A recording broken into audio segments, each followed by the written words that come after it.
Bonjour à toutes et à tous, je suis ravi de vous accueillir pour ce nouvel épisode du podcast Extraterrien, le podcast qui interviewe des sportifs hors du commun. Le but de ce podcast est de vous partager leurs secrets, leur vie et d'en apprendre beaucoup plus sur les clés de la réussite. Donc si vous aimez le sport et le développement personnel ou que vous êtes tout simplement curieux d'en savoir un petit peu plus sur des athlètes inspirants, je suis sûr que ce podcast vous plaira. Aujourd'hui, j'accueille Jérémy Azou. Jérémy est aussi appelé l'extraterrestre dans le monde de l'aviron. Ça lui a valu son invitation sur le podcast. En effet, Jérémy a vraiment tout gagné, que ce soit des Jeux Olympiques, des championnats du monde, des championnats d'Europe et des championnats de France. Et pourtant, son plus beau titre, le titre olympique, lui laisse un souvenir un peu douloureux, on verra pourquoi. Et il nous dira même que ça ne fait pas partie de ses meilleurs souvenirs sportifs. Mais surtout, on reviendra sur son parcours et ses prédispositions étant jeune. On reviendra énormément sur sa préparation et sur la façon dont il a décidé de ne rien laisser au hasard pour devenir champion olympique. Vous allez vite comprendre que Jérémy est une grosse machine. C'est un homme qui adore l'entraînement, mais c'est aussi un humain qui a beaucoup de sourire et qui avait beaucoup d'enthousiasme à faire ce podcast. Je me suis très bien entendu avec Jérémy et j'espère que vous le ressentirez. D'ailleurs, en parlant de ça, c'est le premier épisode que je tourne à distance puisque Jérémy a pris sa retraite et qu'il a suivi sa femme à Vancouver. Du coup, on a fait ce podcast par Skype, c'est le premier. Donc vous allez voir que la qualité du son est légèrement moins bonne que d'habitude. Je vous prie de m'excuser pour ça. Mais vous verrez, l'interview de Jérémy en vaut vraiment le coup. Juste avant de vous laisser avec mon invité, je vous rappelle qu'un exploit se réalise toujours avec un excellent public. Donc je compte sur vous pour me filer un petit coup de main et pour m'encourager en vous abonnant déjà, en parlant du podcast autour de vous et en mettant une note sur Apple Podcast ou sur votre application de podcast préférée.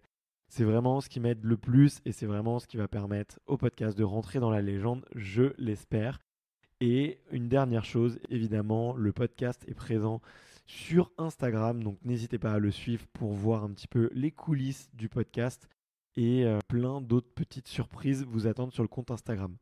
Voilà, je vous laisse tout de suite avec mon invité du jour, Jérémy Azou. Salut Jérémy. Bonjour à Télémy. Merci beaucoup d'avoir accepté mon invitation pour passer sur le podcast Extraterrien. Ça me fait super plaisir pour deux raisons. La première, c'est que je connaissais très peu l'aviron avant de m'intéresser un petit peu à ton sport. Et du coup, j'ai énormément appris et j'ai hâte de partager ça avec toi. Et la deuxième raison, c'est que là, en ce moment, tu es à Vancouver.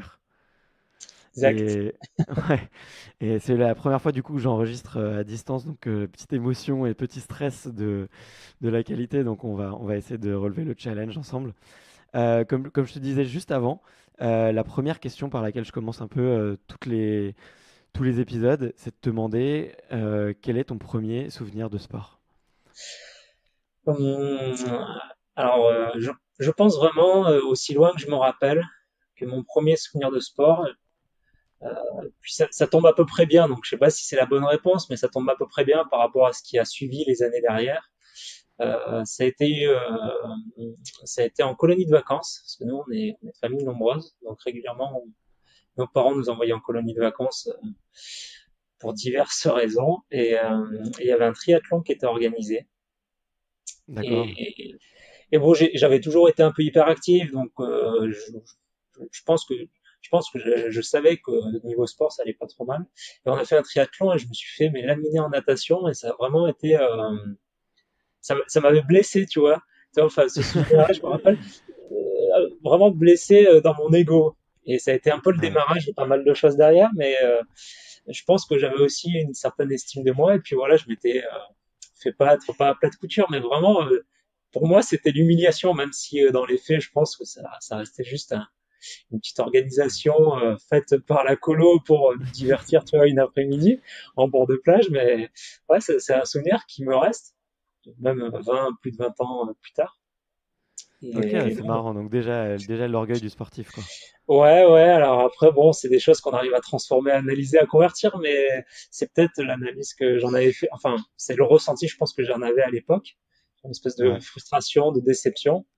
Voilà, en tout cas, c'est aussi loin que je me rappelle, il me semble que c'est le premier souvenir vraiment marquant, quoi. Ouais. Et du coup, là, tu parles de triathlon. Tu as toujours eu une appétence pour les sports un petit peu de fond étant plus jeune? Alors une appétence, oui. Après, j'aime à dire que c'est le sport qui te choisit, c'est pas toi qui choisis le sport. Donc j'ai quand même eu la chance d'avoir des parents qui m'ont jamais poussé, mais qui m'ont Mm. toujours encouragé à faire du sport, et donc j'ai pu toucher à pas mal de choses, mais comme pas mal d'enfants, c'est-à-dire que étant tout petit, j'ai fait du judo, j'ai fait un peu de tennis, j'ai fait de la gymnastique. Et puis après, donc, progressivement, j'ai toujours bien couru, puis je me suis progressivement lancé. Donc, après cette fameuse histoire de colonie de vacances, j'ai décidé de m'inscrire en natation pour gommer un petit peu ces défauts-là. Et après, là, il y a eu un gros déclic qui s'est fait en natation. Mais oui, j'ai toujours eu une capacité, une facilité sur les sports de résistance et d'endurance, de manière physiologique et morphologique. J'avais tout le profil pour performer sur ces sports-là. Ouais. Mais au-delà de peut-être du petit avantage physiologique, est-ce que mentalement ça te plaisait aussi? Parce que c'est quand même très particulier, tu vois, c'est des sports où tu te mets vraiment à bloc Mmh. et mentalement c'est très dur, physiquement c'est très dur aussi. Est-ce que toi déjà jeune, tu avais le goût pour un peu pour le goût de l'effort, on va dire, pour Je pense. Alors encore une fois, là-dessus, c'est ma perception des choses, mais je pense que bien sûr, il y a le paramètre intrinsèque, hein, il y a dire, tes qualités innées, et je pense que l'environnement joue beaucoup aussi, c'est-à-dire que l'éducation que tu reçois, euh, sans parler de rigueur dans l'éducation, mais je pense qu'il y a justement tout ça qui peut impacter directement ou indirectement ton ouais, positionnement et ta manière et ta combativité ouais, face à la douleur, face à l'effort, face à l'enjeu, face à l'environnement. Et je pense qu'il y a vraiment tous ces paramètres-là qui se sont additionnés et qui ont fait que j'avais, donc, comme on l'a dit, des prédispositions, mais du coup, des bons résultats et par effet ricochet, un peu une appétence aussi par ces sports-là.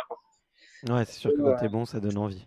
Surtout quand t'es petit, enfin, la notion de plaisir existe bien sûr, alors, encore plus quand tu vas jouer au foot avec les copains, mais sinon, pour le reste, voilà, il y a pas 50 000 choses qui t'intéressent. C'est d'être le Ouais, premier. Et puis en plus, on est dans un système quand même de comparaison et qui t'encourage à être parmi les meilleurs, enfin, on voit dans le système éducatif de travers aussi, mais donc voilà, tout te conditionne pour que on valorise le meilleur, on valorise le premier. Et quand tu es dans un cercle vertueux qui fait que tu as des perfs, voilà, ça ne fait que t'encourager à aller plus loin et à aller te rediriger vers des activités qui ont des filières énergétiques similaires.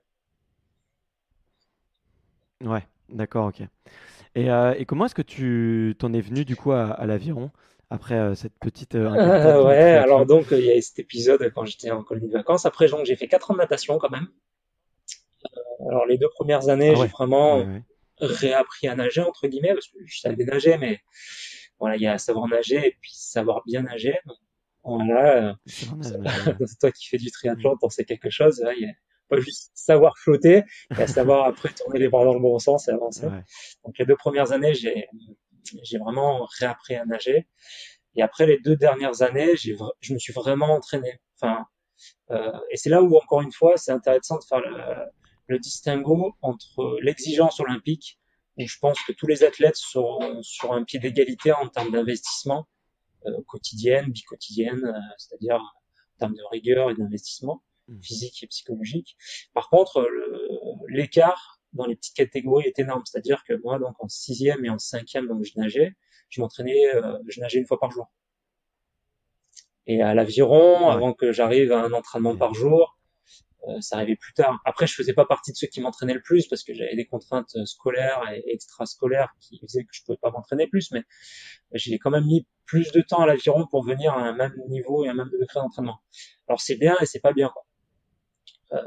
D'un côté, c'est bien parce que ça permet justement d'avoir des athlètes qui ont des carrières longues.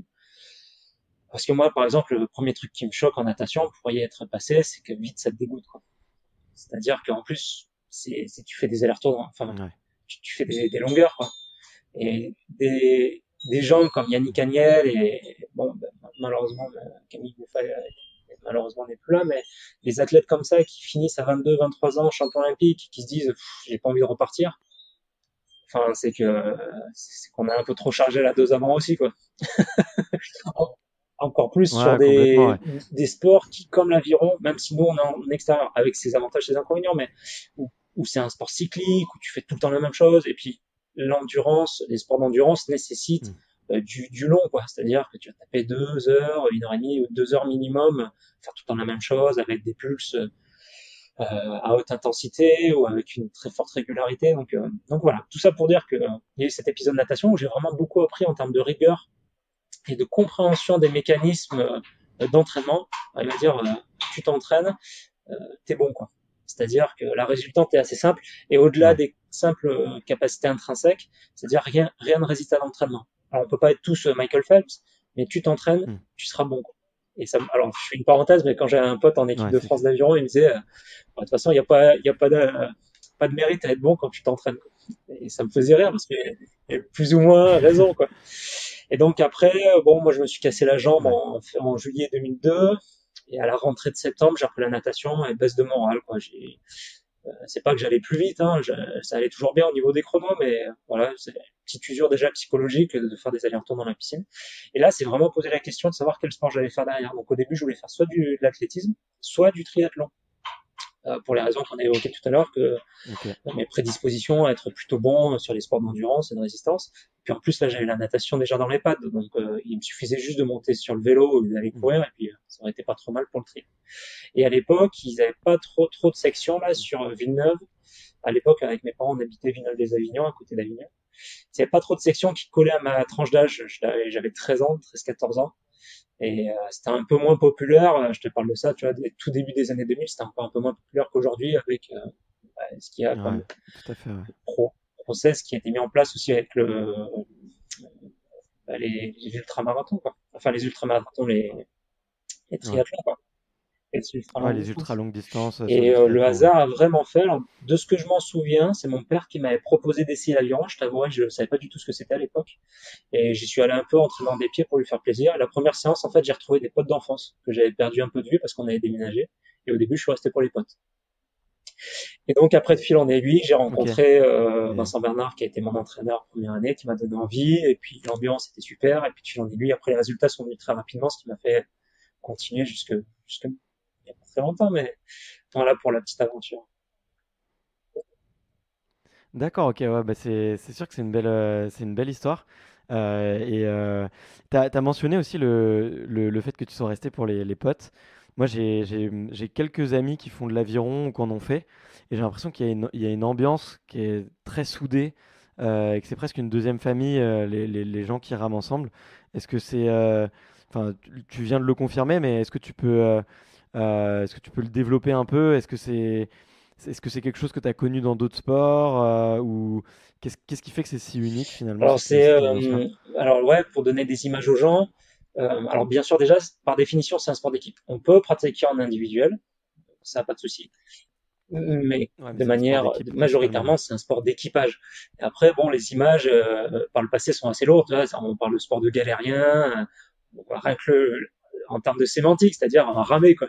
C'est-à-dire que Mm. c'est quelque chose, t'es Ouais, censé ouais. galérer, quoi. Donc il y a tout ça déjà autour de la sémantique qui peut faire que ça noue des liens particuliers. Après, il y a l'intensité de l'effort. Mais je pense que ça, c'est propre à toutes Mm. les activités où il y a une grosse dose, pas forcément de stress, mais un investissement psychologique et physique autour d'un seul et même objectif qui lie et rapproche les liens assez rapidement. Mais on le voit dans les services commando, on le voit dans tous ces tas de choses, c'est-à-dire à partir du moment où, voilà, où tu mets toute ton énergie au service d'un intérêt commun, rapidement tu te rends compte que tu peux pas faire cavalier seul, quoi. Sinon, Ouais, la seule solution face à un élément comme ça dans un groupe, c'est de le mettre à l'écart, parce que tu sais que ça met en péril l'objectif et le bien commun. Donc il y a ce deuxième paramètre-là. Grosso modo, en aviron, un 8, on parlait du bateau courant, entre guillemets, le plus long bateau en aviron, c'est un peu comme une mêlée en rugby. C'est-à-dire que il ouais. suffit qu'il y en ait un qui pousse pas dans la même direction ou qui mette le genou à terre et toute la mêlée s'écroule. Et moi, j'aime à dire que l'aviron, ça reste le seul sport, à ma connaissance, ou le seul sport collectif, à ma connaissance, où vraiment les maillons de la chaîne sont liés de manière indéfectible. C'est-à-dire que le Barça peut organiser sa stratégie de jeu, son mode de jeu sur Lionel Messi. Je caricature, mais grosso modo pour donner des images. Voilà, tu as tous ces sports collectifs qui peuvent jouer sur une individualité et se sortir un peu de certaines mauvaises passes à travers une forte individualité. En aviron, c'est totalement impossible. Il n'y a pas Ouais, il n'y a pas d'individualité, en fait, d'individualité c'est et ça. si un athlète s'arrête de ramer, l'embarcation s'arrête complètement. Et ceux qui, alors c'est pas très, enfin c'est plus ou moins bien et mal filmé, mais moi j'ai encore en tête la finale des championnats du monde de 2011 à Bled en Slovénie, en 4 de coups de poids lourd, et les Allemands à 15 mètres de la ligne, ils sont premiers, mais ils ont 7-8 mètres d'avance, hein, et ils font ce qu'on appelle une faute technique, une fausse Mhm. pelle, c'est-à-dire que une des rames des athlètes se bloque un petit peu dans l'eau et ils se font doubler, ils se font battre quoi. Ils se font doubler par les Australiens qui sont 7-8 mètres derrière, un truc de fou. Enfin, et donc c'est vraiment indépendamment du niveau technique des athlètes quoi. C'est-à-dire que c'est pas t'es débutant, bah forcément t'es un peu moins bon, ça va vachement pénaliser l'embarcation. Non non, tu peux être niveau champion olympique. S'il y a un mec qui fait une erreur technique un peu trop importante dans le bateau, c'est l'arrêt complet quoi. Et c'est en ça où vraiment ça crée des Ouais. liens de fraternité, d'entraide, de cohésion qui sont hyper importants. Puis encore une fois, l'aviron c'est un sport qui est pas très ludique. Enfin, je pourrais donner toutes les qualités pour faire la promotion du sport, mais si on fait tous les défauts, bah, c'est un sport qui est cyclique. On répète tout le temps le même geste. Voilà, on a toujours l'idée du rameur qui a un super bronzage parce que l'été, il est toujours en extérieur. Enfin, l'hiver, quand il fait 0, qu'il y a du brouillard, que tu as Ouais. l'impression d'avoir les doigts qui vont tomber. Bon, il y a quand même plus de mois difficiles que de mois sympas à passer. Donc voilà, il y a tous ces paramètres-là qui font que tu as vraiment une cohésion qui est optimale et ça crée des liens d'amitié qui dépassent largement le simple carrière que tu peux avoir Ouais. international. Bah, je trouve, ouais, ça se ressent beaucoup, en tout cas, quand on regarde de l'extérieur des rameurs, on sent qu'il y a une espèce de cohésion et qu'il y a une équipe qui se soude. Et enfin, je trouve ça assez beau, en fait, finalement, cette cohésion-là. Et il y a un truc sur lequel je voulais rebondir là, dans ce que tu as dit, parce que tu as dit la répétition du geste.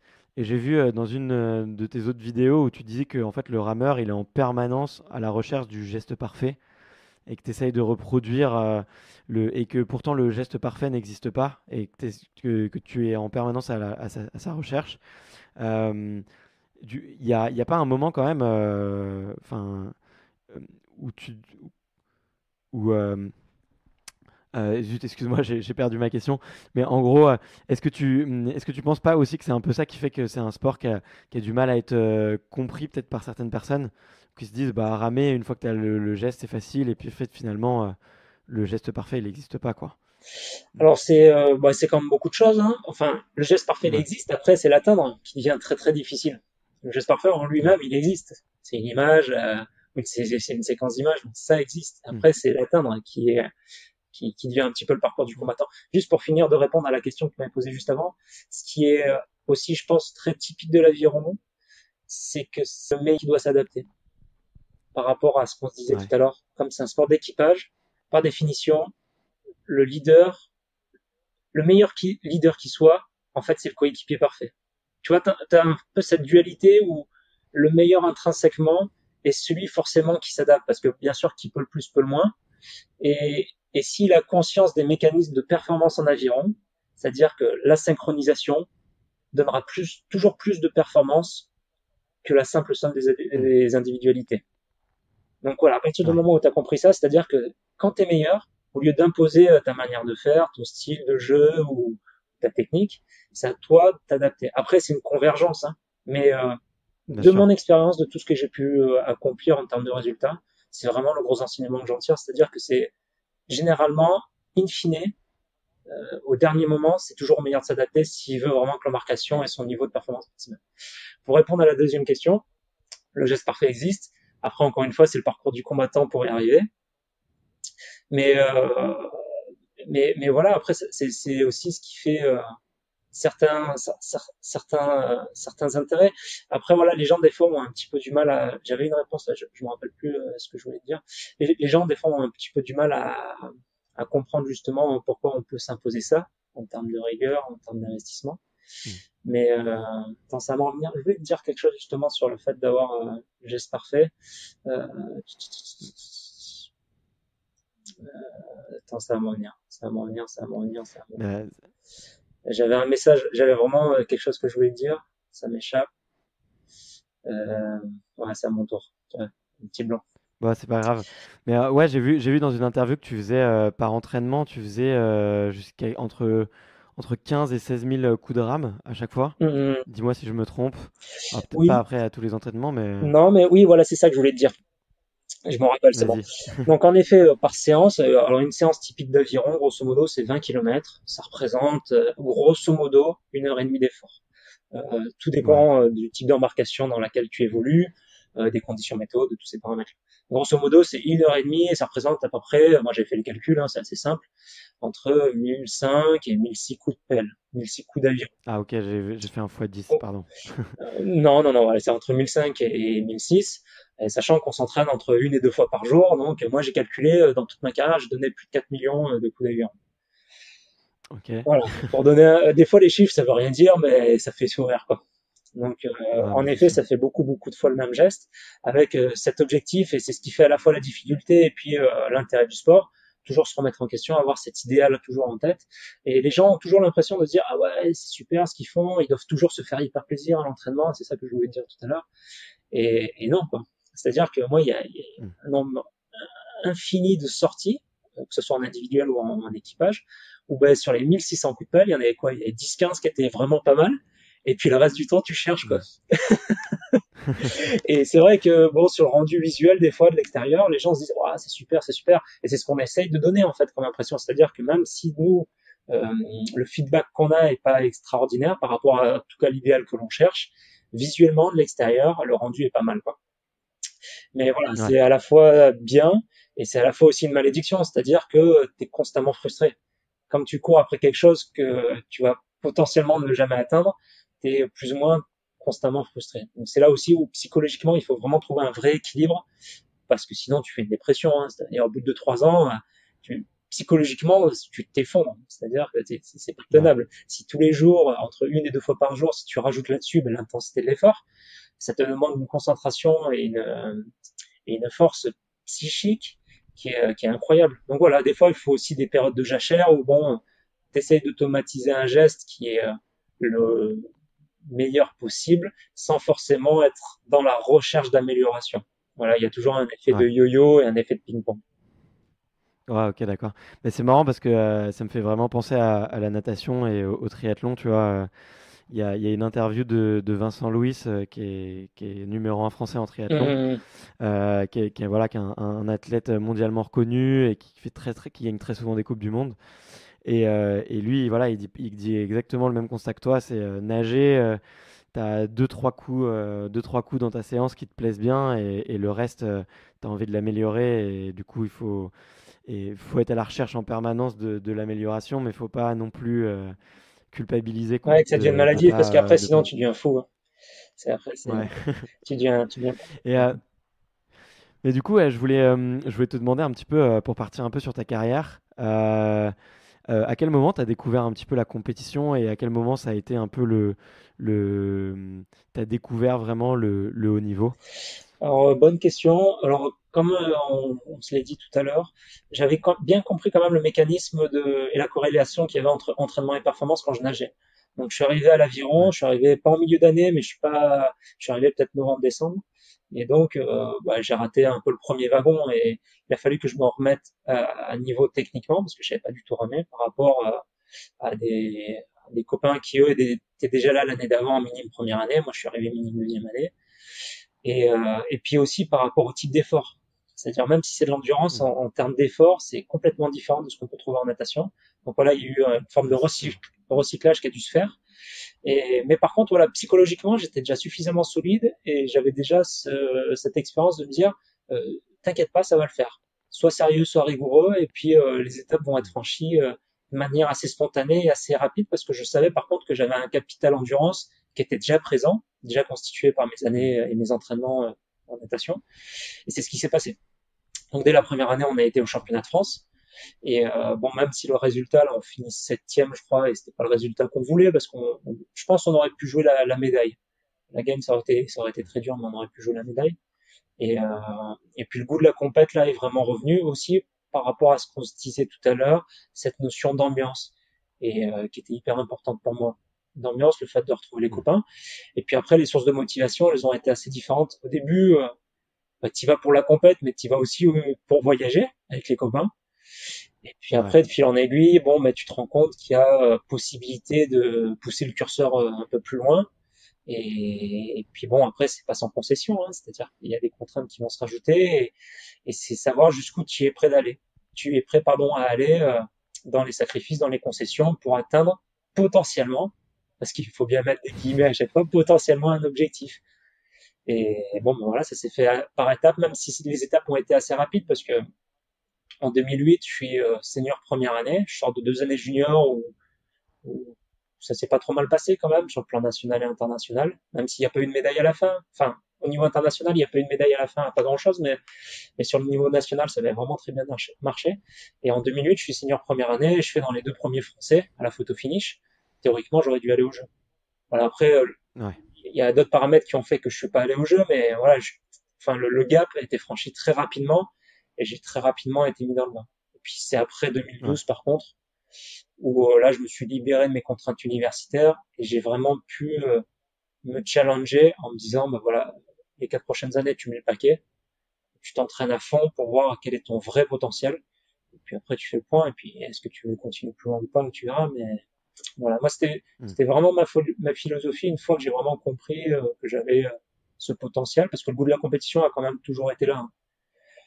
Parce qu'en natation, puis pour revenir à la natation, les 2 premières années, je te disais, j'avais appris à nager, mais je voulais absolument pas faire de compétition parce que même si j'étais très compétiteur dans l'âme, je voulais pas faire de compétition parce que j'avais un manque de confiance en moi.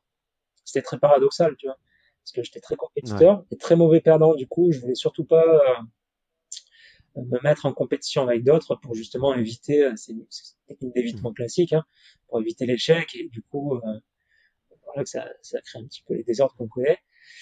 Et donc après ça, encore une fois, il y a eu un élément vraiment très déclencheur avec mon entraîneur de natation à l'époque et qui m'a permis de faire sauter ce verrou-là.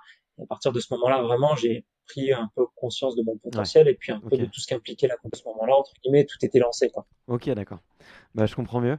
Et du coup, ouais, tu disais en 2008, tu étais dans les 2 meilleurs Français. Mais je crois que c'est quoi? C'est la fédération qui choisit ceux qui partent au jeu, c'est ça? Alors toujours, quel que soit le pays, hein, c'est la fédération qui détermine. Après, tous les systèmes de sélection ne sont pas les mêmes. C'est-à-dire qu'un peu figure d'exception, on a un système de sélection sur la valeur individuelle. Donc, tous les ans, tu es passé entre guillemets à la moulinette. Tous les ans, tu as un championnat de France individuel. Ouais. Et la sélection se fait d'abord sur le paramètre individuel. Ce qui peut sembler plus ou moins paradoxal pour un sport d'équipage. Après, encore une fois, c'est des croyances, quoi. C'est-à-dire que c'est arrivé à se dire que si on met les meilleures individualités, statistiquement, ça ira toujours plus vite que si on essaye de faire des comptes, de savoir quelle est l'embarcation qui a la meilleure cohésion possible. Bon, les 2 discours se tiennent. Le point négatif de ce système, c'est-à-dire que tous les ans, potentiellement, tu peux rechanger la composition d'une embarcation. Voilà. Ça, c'est pas, et potentiellement de repartir de zéro. Ça, c'est pas vrai parce qu'en fait, on a beaucoup de jours de stage dans l'année, ce qui permet de travailler sur un effectif élargi et donc d'anticiper potentiellement ce genre de désordre, c'est-à-dire ces changements d'équipier après le championnat de France. Potentiellement, c'est le reproche qu'on peut faire à ce système de sélection.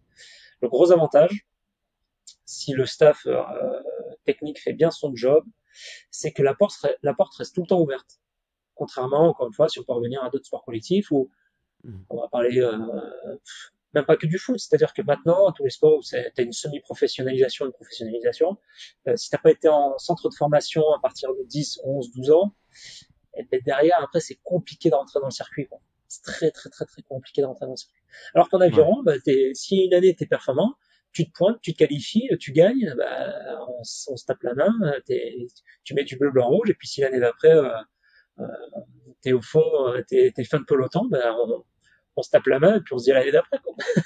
Donc voilà, ça, c'est quand même hyper stimulant en termes D'accord, ok. d'émulation de se dire que demain, entre guillemets, euh, tu peux intégrer l'équipe de France. Rien ne t'en empêche. Après, c'est sûr que le mec a gagné 10 ans, Ouais. si un jour si une année il fait cinquième, bon, il peut être repêché, quoi.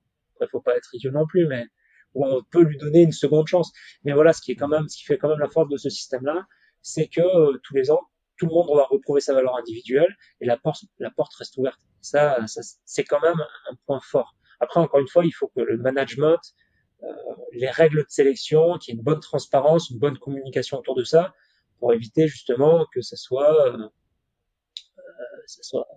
qui est Ouais, qu'il y ait exactement. des injustices ou que des gens Exactement. qui se Mais sentent si au lésés. début de la saison, tu dis, voilà, les critères de sélection, c'est ça, si, entre guillemets, il y a des changements au cours d'année pour blessure, pour contre-performance, et ben, l'alternative, le plan A, c'est ça, le plan B, c'est ça, le plan C, c'est ça, bah, tout le monde se tape dans la main si tout le monde est OK, et puis après, roule les jeunesse, tout le monde s'entraîne à fond, et puis même sur les stages avec l'équipe de France, tu peux vraiment créer une dynamique positive pour que l'objectif commun soit que l'embarcation aille la plus vite possible, quels que soient les individus qui vont la composer in Ouais. fine.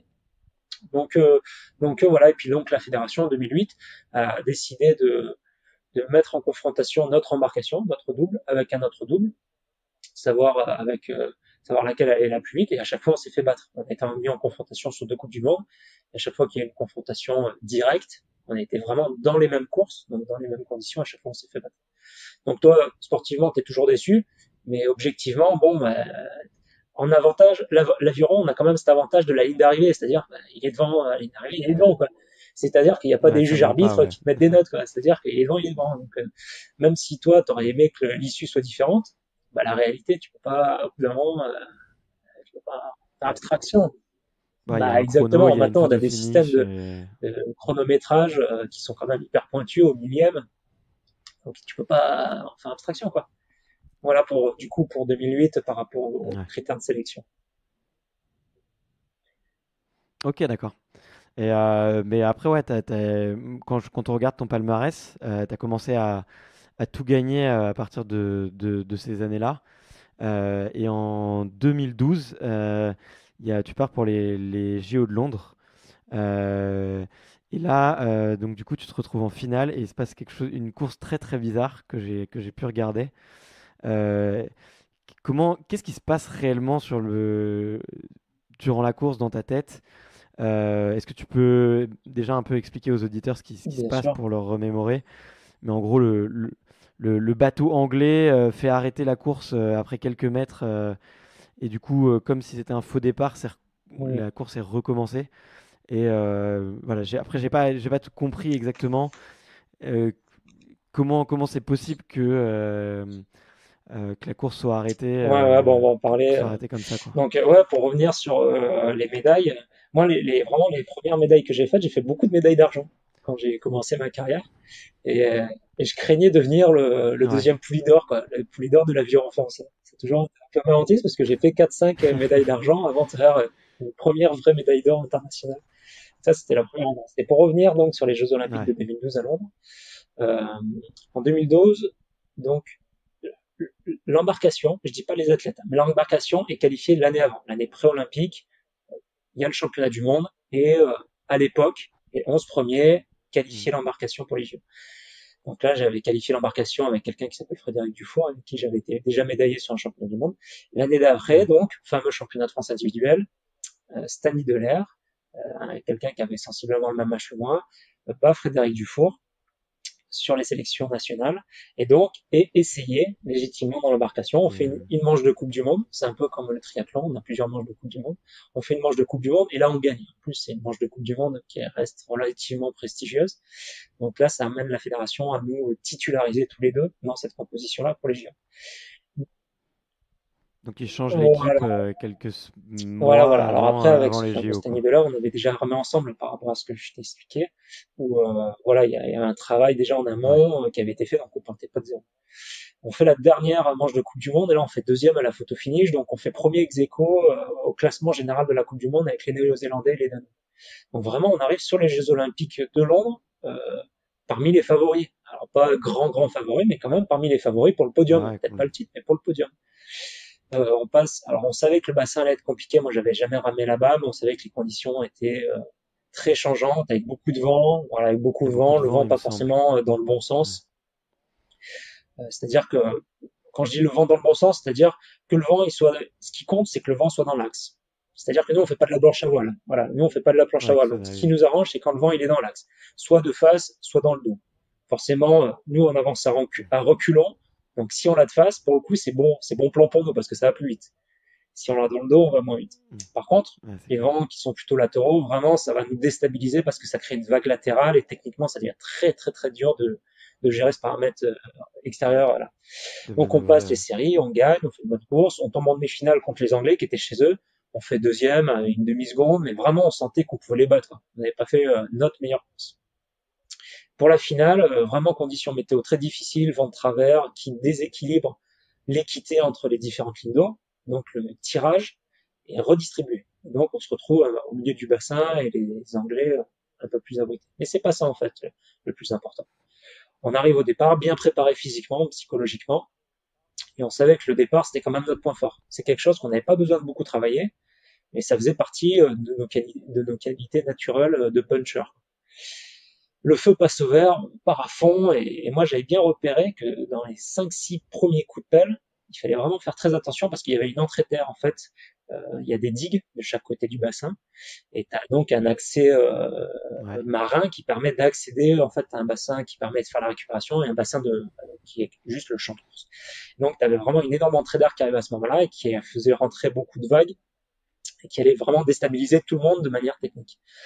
Et donc nous on l'avait bien anticipé, donc fait un super départ canon et à ce moment-là donc on commet pas de faute technique parce qu'on avait bien prévu le coup quoi. Et ce qui a été un peu moins le cas de nos amis anglo-saxons.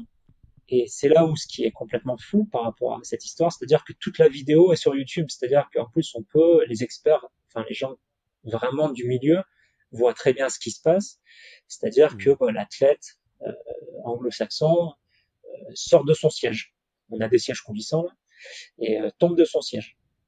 Et donc il existait en effet une règle qui avait été votée il y a des années, des décennies par la Fédération internationale, qui autorisait dans les 100 premiers mètres de champ de course de lever la main et de refaire courir la course s'il y avait casse technique. Bon, ça se D'accord. justifiait complètement parce que à l'époque les bateaux étaient en bois, enfin il n'y avait pas la même garantie technique que ce qu'on peut avoir maintenant. Et cette règle, elle n'existe plus maintenant? Et alors bon, on va y venir, ouais. Et donc il lève la main. Mais bon, moi j'en ai jamais trop voulu aux athlètes parce qu'en mettant, si j'avais vraiment été dans leur situation, je sais pas si j'aurais fait différemment. C'est-à-dire que tu es en course, en finale olympique chez toi, avec la possibilité de gagner, il t'arrive un truc comme ça, de toute façon, tu n'as pas 50 000 alternatives et tu as une fraction de seconde pour choisir. Donc le mec, il lève la main, l'arbitre arrête la course. Bah, sinon, ils abandonnent de Oui, toute de toute façon, façon. sinon Donc, c'est cuit. Vu la densité de la course, ils c'est sont perdu là. complètement out. Il lève la main, l'arbitre arrête la course. Mais bon, toi, t'entends, donc ils ont des cloches, la cloche sonne. Et toi, t'es en finale olympique, tu te dis pas, attends, je vais m'arrêter, quoi. Enfin, tant que le voisin de droite et le voisin de gauche s'est pas arrêté, tu te dis dans le doute, on va quand même continuer un petit peu, quoi. Quitte à s'arrêter, autant s'arrêter Bah dernier. ouais, c'est sûr. Et donc, nous, on s'est retrouvés quand même à faire 200, 300 mètres, quoi, à fond. Donc finalement tout le monde Ouais. s'arrête, retour dans les starting blocks, puis c'est là où c'est incroyable, c'est-à-dire que le juge arbitre est censé objectiver la casse matérielle, et là on voit très bien qu'il n'y a pas casse matérielle, quoi, c'est-à-dire que vous demanderez à n'importe quel, même je crois que les commentaires qui avaient été faits par un immense champion de l'avion qui s'appelle Red Graham, il disait ouais bon, il avait bien constaté que c'était pas une casse matérielle, tout le monde le voit. En plus c'est filmé, c'est ça qui est complètement dingue, c'est que c'est filmé, on voit bien qu'il n'y a Ouais. pas casse matérielle. Et, mécaniquement, ceux qui connaissent bien les embarcations, il n'y a pas de casse possible, à moins vraiment de prendre un énorme choc. Mais ce qui n'est pas du tout le cas là. Là c'est juste une faute technique de leur part. Et donc on reprend le départ alors qu'il n'y avait pas casse matérielle. Et donc là après l'issue est beaucoup moins heureuse parce que même si nous on arrive à rester dans notre bulle, à rester concentré, ben, physiquement quand on a fait 300 mètres à fond, on le paye cash quoi, sur le deuxième départ et Et puis l'effet de surprise était plus du tout là. C'est-à-dire que nous, on était parti très très fort. Ça faisait aussi partie un peu de nos envies pour déstabiliser les adversaires. À deuxième départ, ils ont bien compris ce qui se passait, quoi. Donc ça change complètement la physionomie de la course et indépendamment voilà du paramètre physique qu'il faut bien sûr prendre en compte par rapport à l'investissement, parce que théoriquement une départ de finale olympique, il n'y en a qu'une, quoi. Donc voilà, tout ça fait qu'on termine au pied du podium et ça a aussi été le début aussi d'un processus qu'on a mis en place sur la recherche de la performance et comment atteindre la performance quoi qu'il arrive. C'est-à-dire de passer d'un statut de on peut le faire à un statut où on se dit on va le faire mais on sait pas de combien. Et ça a été très important. Et ça, c'est énorme en fait. Ouais. C'est d'arriver à lister tous les paramètres extérieurs qui peuvent agir sur ta performance et lister tous les paramètres qui dépendent de toi et pousser le curseur au maximum de tous ces paramètres-là, surtout ceux qui dépendent de toi bien sûr, parce que justement ceux qui ne dépendent pas de toi ne doivent pas justement être pris en compte, pour que in fine tu passes la ligne et tu dis voilà on va gagner, on sait pas combien. Et ça a été le challenge en fait des 4 années suivantes. Ouais, mais grosso modo, voilà, pour dégrossir un peu 2012, c'est grosso modo ce qui s'est passé. Puis je te dis, moi, j'en ai jamais trop voulu aux athlètes parce que tu te mets à leur place, tu sais pas ce que t'aurais fait, quoi. Tu sais pas. Ouais, mais après, ça fait partie du sport, quoi. Il y a une règle, ils ont le droit de l'utiliser. Et voilà. Et pour revenir sur cette règle-là, c'est que l'année d'après, la règle a été supprimée. Okay. Cette règle des 100 mètres par rapport à notre course a été supprimée. Et là, j'étais pas forcément d'accord. Parce que même si nous, ça nous a entre guillemets un peu porté préjudice, mais bon, le matériel a énormément évolué, mais il reste encore la possibilité de casse matérielle. D'accord. Dans les 100 premiers mètres. Et moi, je trouve que c'est, pour parler vulgairement, je trouve que c'est une connerie. Enfin, même si c'était peut-être pour nous rendre hommage ou j'en sais rien, ou autant c'était pas du tout ça, mais même si c'est par référence à ce qui s'était passé nous en finale des Jeux, je trouve que c'est pas un bon plan parce que en effet, je pense que le risque zéro n'existe pas. Et il peut vraiment y avoir une casse matérielle dans les 100 premiers mètres. Et le jour où ça t'arrive, franchement, je trouve que cette règle était quand même bien faite. Là, le problème, c'est l'application de la règle qui a été peut-être un peu moins bonne, mais la règle en elle-même, elle se justifiait. Et c'est là où l'abrogation, tu vois, de cette règle, pour moi, elle n'est pas justifiée. D'accord. Même si, sans cette règle, le jour J, on aurait été médaillé, pour sûr. Ouais. Mais bon, on va pas refaire l'histoire et de toute façon tu t'es beaucoup rattrapé après.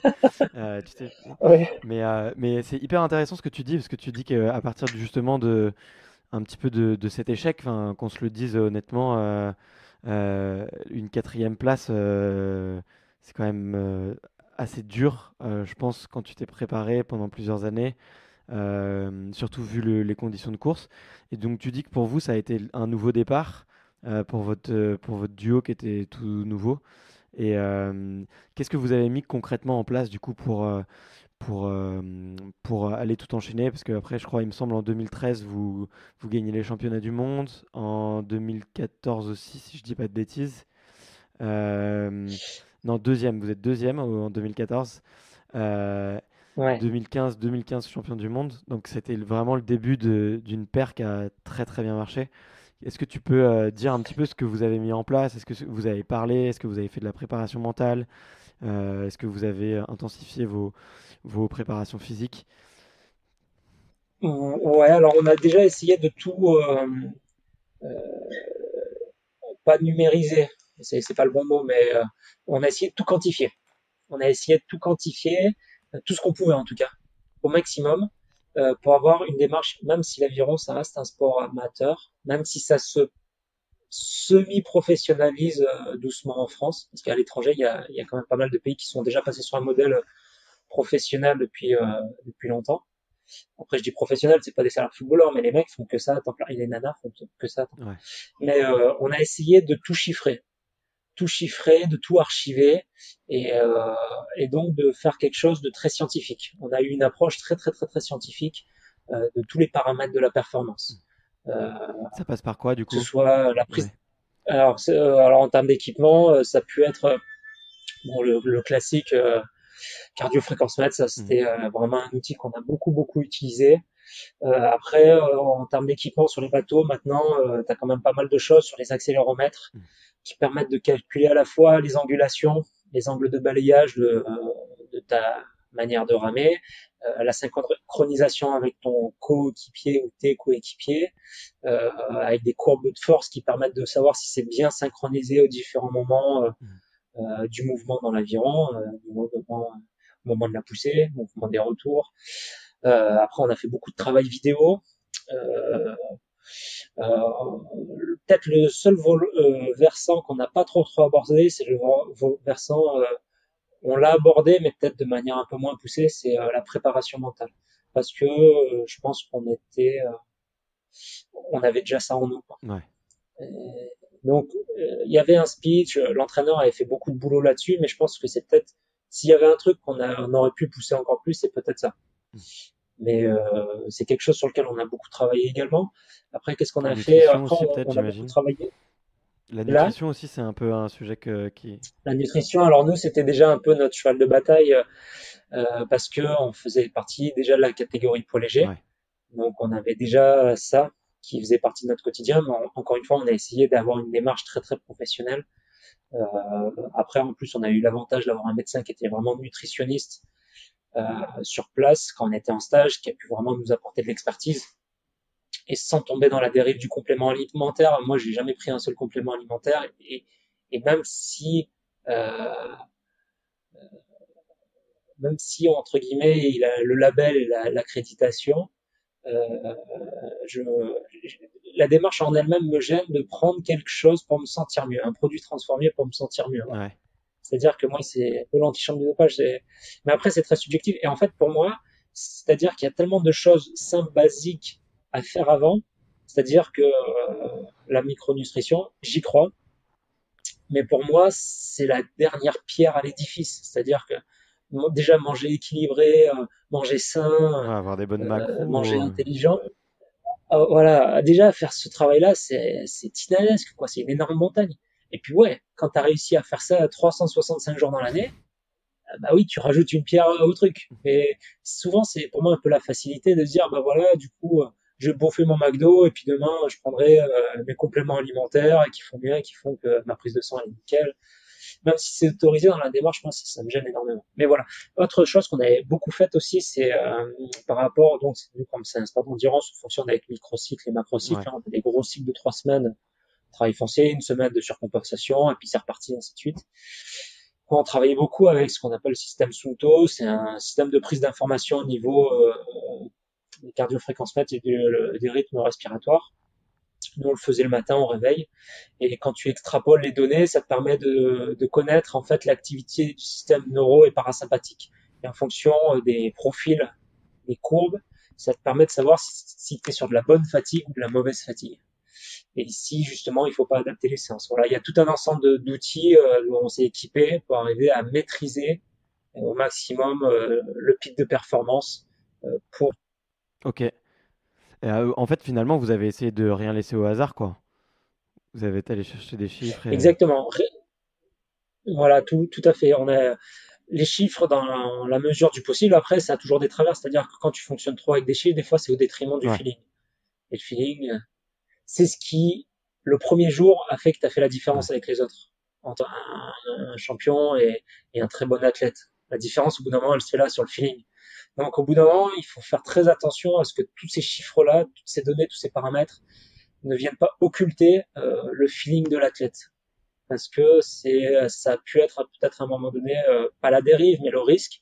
Et je pense qu'on a toujours eu cette intelligence de dire, in fine, on garde le feeling si vraiment deux informations sont un peu en concurrence. Et ça a Mm. toujours bien fonctionné, que ce soit en termes de fatigue ou en termes techniques. C'est-à-dire qu'à un moment, vraiment, si on en discutait de manière collégiale, on arrivait à se dire, ouais, entre ce qu'on nous donne comme info et ce que nous on ressent et ce qu'on voit, ça colle pas et on a une intuition quand même, bah, on va suivre vraiment l'intuition et le feeling des athlètes et puis éventuellement ce que voit l'entraîneur. Donc oui, et puis donc c'est tout ça qui nous a permis, donc ce que je te disais tout à l'heure, de passer d'un statut de on va peut-être gagner à un statut où on va gagner, on sait pas de combien. Mais ouais, il y a eu plein de péripéties. En 2013, malheureusement, on gagne les championnats d'Europe, on est invaincu sur la saison, et puis mon coéquipier se blesse. Donc on ne peut pas boucler la boucle et terminer avec un titre mondial. En 2014, des gros problèmes de conditions météo en finale, on se fait battre à 9 centièmes. par un bateau qu'on n'avait jamais vu. Enfin, tu vois. Et tout ça, à chaque fois, au lieu de Ouais. nous démonter, ça n'a fait que renforcer vraiment notre exigence au quotidien. Je dis pas que c'était facile, hein. C'est des coups durs, mais c'est-à-dire qu'au quotidien, ça ne fait que renforcer cette, cette volonté, cette rigueur, cette envie pour que rien ne soit au hasard. Ouais, ouais, c'est assez fascinant et enfin, ça se ressent pas mal, je trouve, dans ton discours. T'es hyper précis, on sent que ça a été travaillé, que finalement la préparation elle était carrée. Et on en parlait juste avant de commencer l'interview. La discipline et la rigueur, c'est forcément, je pense, c'est l'élément commun à tous les sportifs de très haut niveau. C'est Ah être bah capable c'est de mettre en place des choses carrées, quoi. rigueur et travail, hein. Ouais, Rigueur et clairement. travail. Et puis bon, après, encore une fois, ce qui est bien quand même, c'est que ce sont des choses qui que tu peux appliquer partout et pour tout. C'est-à-dire qu'une fois que tu as la Ouais. méthodologie, après, tu le dupliques à l'infini. Et c'est pour ça que généralement, nous, on a en aviron, donc, comme je te l'expliquais, c'est pas professionnel. Tous les athlètes, hommes et femmes, font des études. Euh, Ouais. et on a beaucoup d'ingénieurs de formation. Et souvent, les rameurs font de très bons ingénieurs. Enfin, sont très souvent appréciés dans le monde de l'entreprise parce qu'ils ont cette rigueur, ils ont cette exigence, et puis ils ont ce sens du timing. Et ça, c'est Hmm. incroyable de voir à quel point les gens n'ont pas le sens du timing. Et le sens du timing, c'est primordial pour un athlète. C'est-à-dire que vendredi 12 août 2016, la finale, c'est 10h45. C'est pas 10h46, c'est pas 10h44. Si tu es en forme à 10h50, eh ben, c'est super, mais personne l'aura Mais vu. c'est fini, quoi. Ouais. Et si tu es en forme à 10h40, eh ben, c'est super, mais personne l'aura vu. Et c'est là où moi, je déteste être en retard. Et c'est le principe du rendez-vous. C'est-à-dire que tu dis 10h, bah, tu es là pour 10h, quoi. C'est-à-dire que bah, si tu pouvais pas être là pour 10h, mais pour 10h05, tu dis 10h05. Et c'est pour ça qu'en aviron, je pense, voilà, on a des ingénieurs. Je parle des ingénieurs parce qu'on a beaucoup d'ingénieurs, on n'a pas que des ingénieurs, mais de manière globale, tous les athlètes qui ensuite se reconvertissent, aussi bien sûr dans le monde de l'entreprise, ont quand même ces attributs et ces qualités qui font d'eux de bons éléments au sein d'un groupe. Mais voilà, rigueur et travail, ce sont les bases, hein.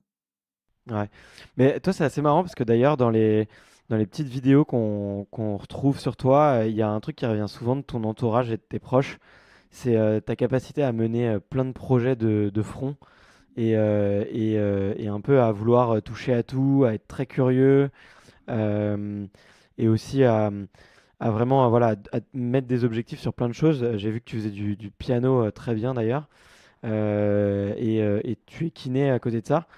C'est quoi un petit peu, tu peux nous dire un petit peu quand tu t'entraînais justement pendant cette période, à quoi ressemblait une de tes journées? Parce que je pense que ça devait être hyper carré et bien rempli en tout cas. Ouais, alors la première chose, et c'est là où on a tous un rôle de partage d'expérience et de transmission un peu, c'est à partir du moment où tu sais comment les choses fonctionnent, tout devient relativement simple.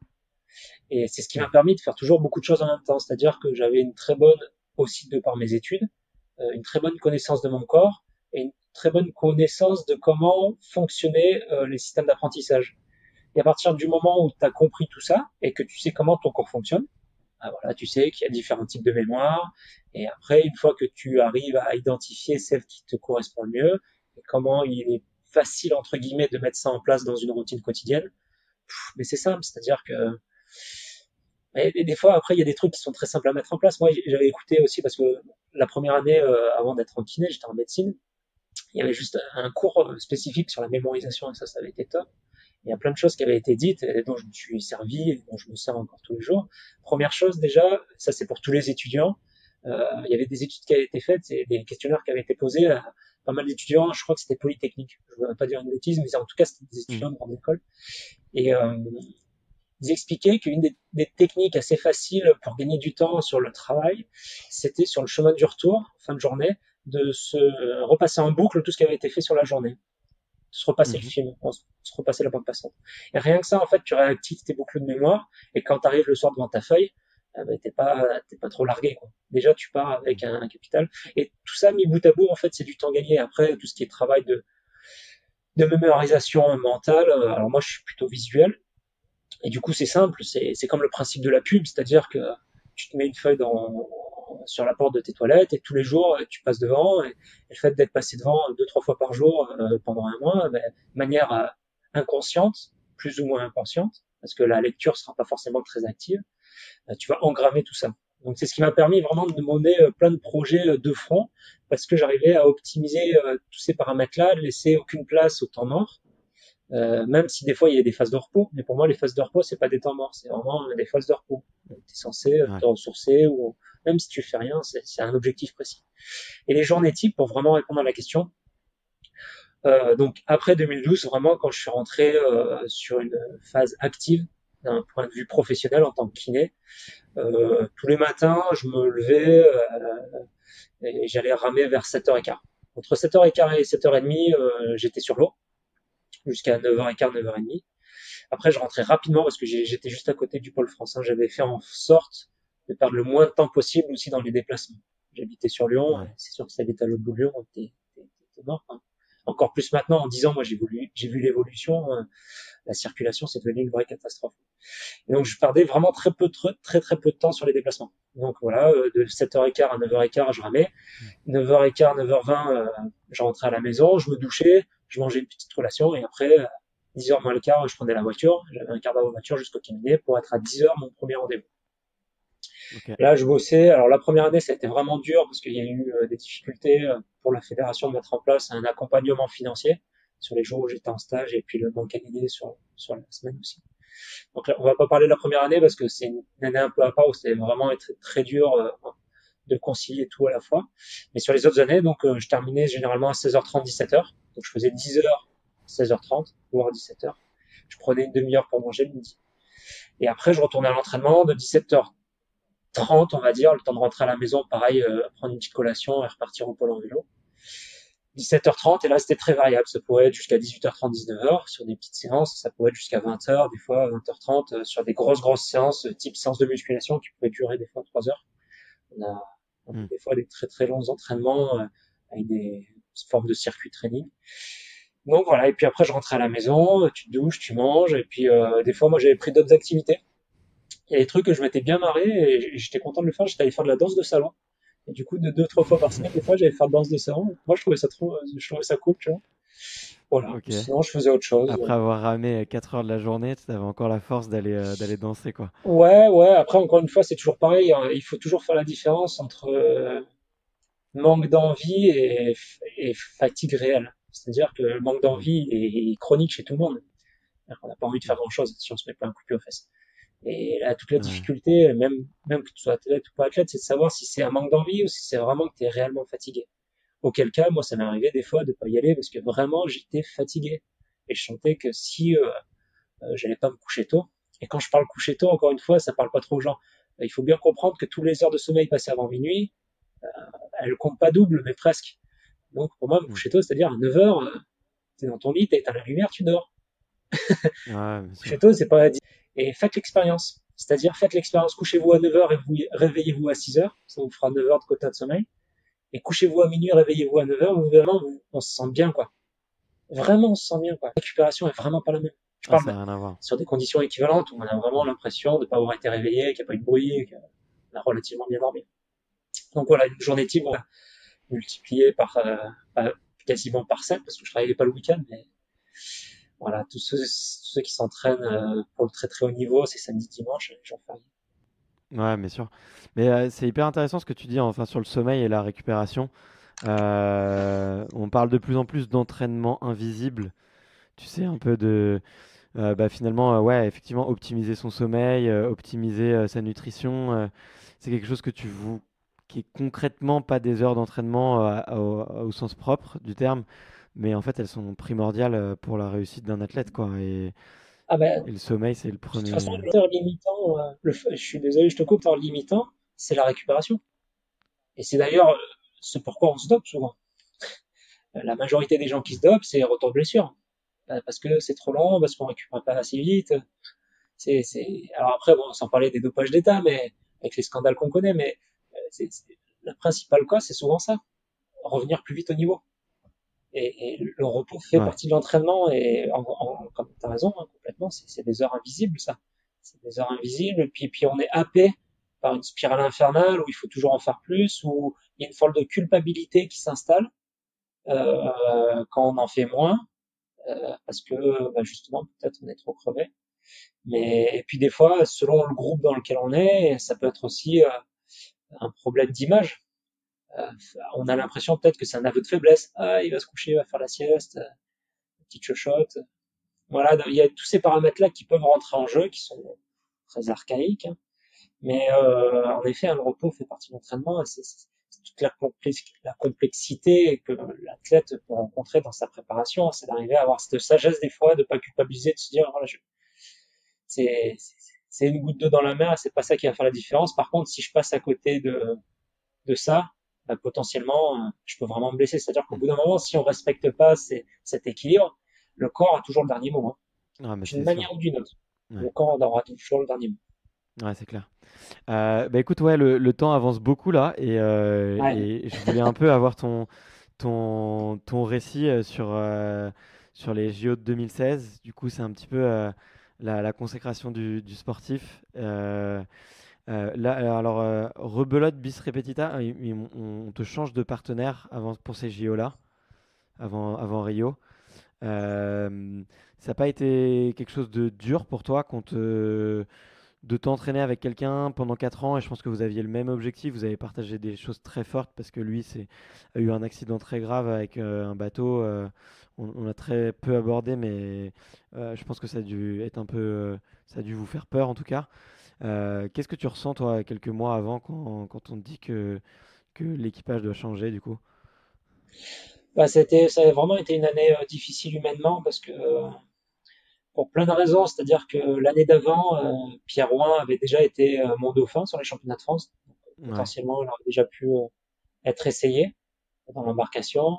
Ce qui a été fait, mais pas sur la scène internationale, donc c'est toujours plus difficile d'interpréter le potentiel d'une embarcation quand t'as pas de concurrence directe et on va dire entre guillemets stable, dont le niveau de performance est connu. Et puis du coup, bah, en fait, le problème de 2015 se reportait sur 2016, c'est-à-dire que ça change rien après avec des enjeux différents, et puis après après avec des problèmes de riches. Quoi. Le gros truc, c'est que c'était un problème de riches, c'est-à-dire que le bateau est champion du monde.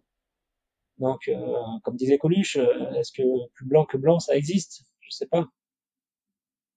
Donc voilà, c'est toute cette problématique-là qui rentre en jeu avec bah, le paramètre sportif qu'on a évoqué tout à l'heure sur des critères et un système de sélection qui est basé sur la valeur individuelle.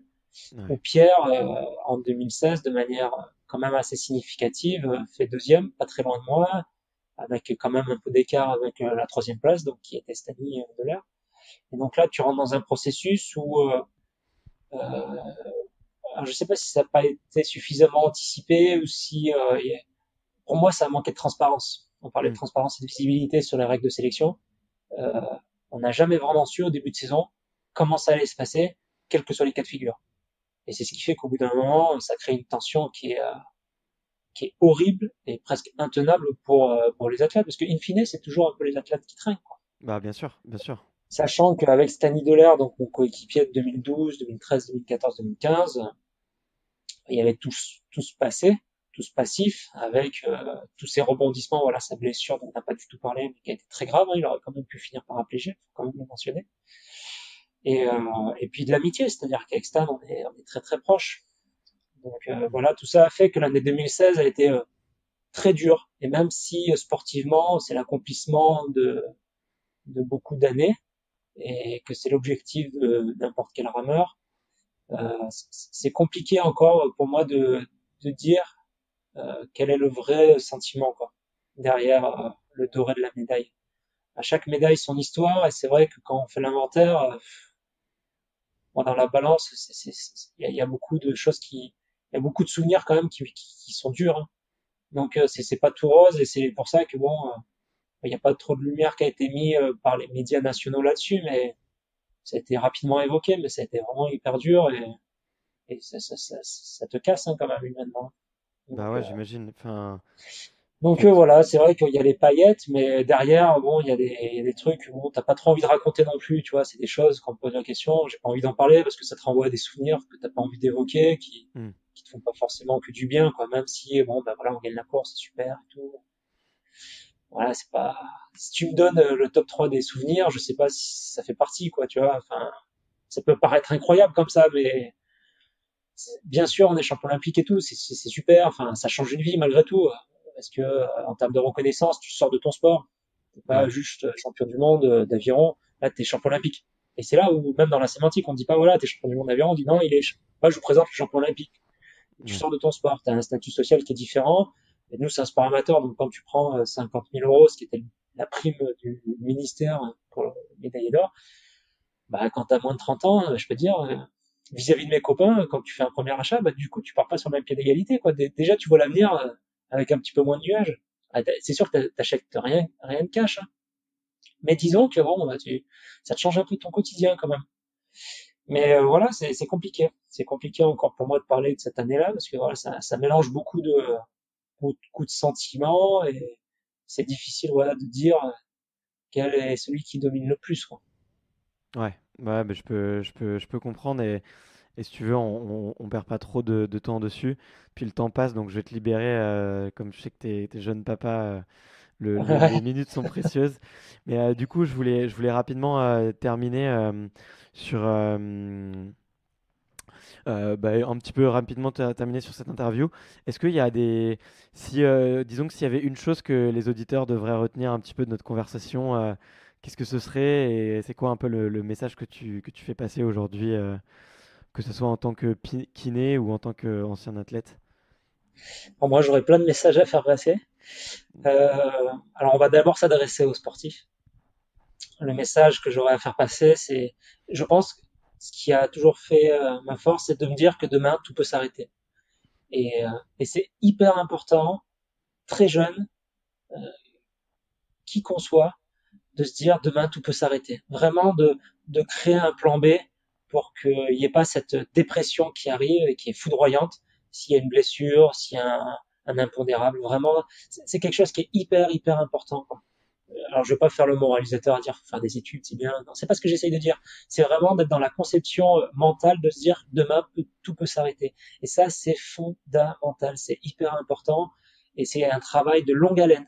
Il faut le démarrer très tôt pour justement éviter que que vraiment il y ait de la casse, hein, parce que après vraiment ça peut détruire un individu, hein, c'est dépression quand on a mis trop de billes dans un même panier et puis que tout s'arrête pour une raison X ou Y. C'est vraiment dramatique. Les dégâts physiques et psychiques sont vraiment dramatiques. Donc ça, ce serait le premier conseil aux jeunes générations, euh, jeune génération de sportifs qui veulent faire une carrière, ont cette envie-là. Deuxième paramètre, ça serait plutôt au grand public, c'est que l'activité sportive, j'aime pas parler de sport parce que pour moi le sport, de manière dans l'inconscient collectif, ça implique souvent compétition. Mais l'activité sportive, ou l'activité physique plutôt, est le meilleur moyen de se réapproprier son corps. Encore une fois, sans parler de performance. Et ça, c'est hyper important parce que je pense qu'on est dans une société où aujourd'hui, on a perdu le contact avec notre corps, avec tout ça, ce qui fait qu'on devient plus notre propre euh, notre propre maître. Ouais. On régit plus forcément tout ça, mais voilà, faites une activité, ça peut être danser, ça peut être. Alors l'avantage de la course à pied, c'est qu'on prend ses baskets, on part chez soi et puis on va courir, mais voilà, il faut bouger quoi.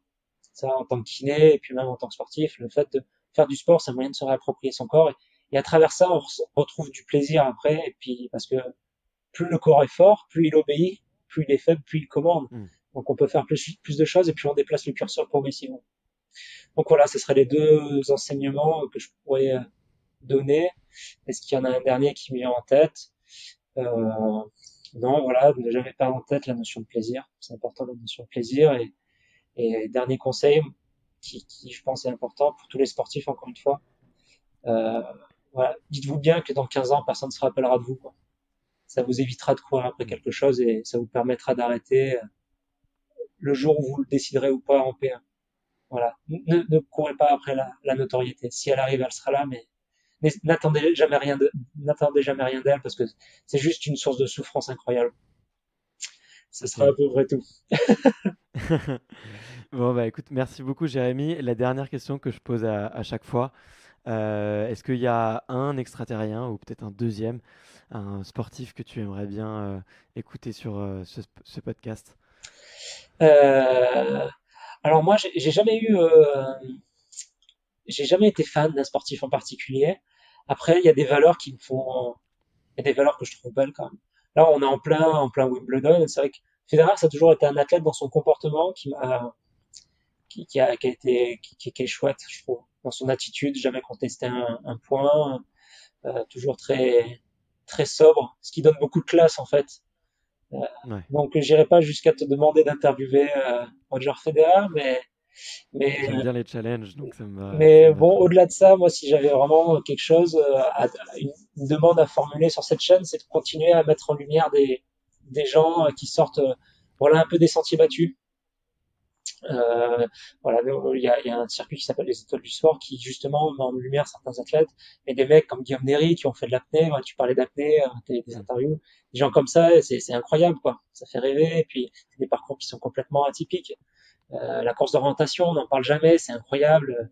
Bon, l'escalade maintenant, ça va passer olympique, donc on va en parler un peu plus, mais voilà, continuer à faire ce boulot-là, c'est chouette et ça fait du bien d'entendre un petit peu notre voix. Ok, bon, bah cool. Bah, merci beaucoup pour ces petites recommandations. Je vais suivre tes conseils. En plus, c'est un peu la voix que j'ai envie de donner au podcast, donc ça tombe bien. Euh, Merci beaucoup, Jérémy. Bah écoute, Barthélémy, au plaisir, et puis encore merci pour Mm. ce temps. Salut.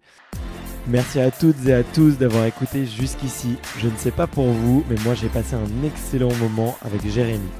Donc si c'est le cas, n'hésitez pas à partager cet épisode et à vous abonner. Vous pouvez aussi le noter sur iTunes ou Apple Podcast, c'est vraiment ce qui m'aide le plus. En description de l'épisode, j'ai mis toutes les références, les vidéos et les réseaux sociaux de Jérémy si jamais vous souhaitez suivre son actualité, ce que je vous recommande de faire. Pour ma part, je vous dis à la semaine prochaine pour le prochain épisode. Ciao!